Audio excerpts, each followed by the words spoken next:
सकाळी पहाटेची वेळ आणि रस्त्यावर कुणीच नाही.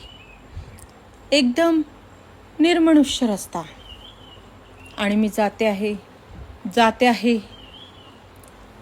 माझ्या पावलांचा स्पष्ट आवाज मलाच ऐकू येतो आहे.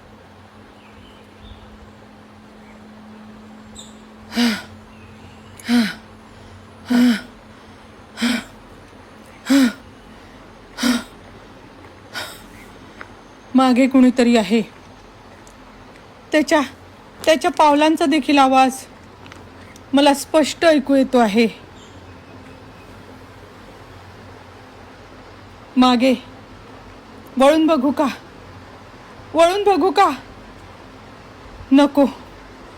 नको, भीती वाटते. नाही.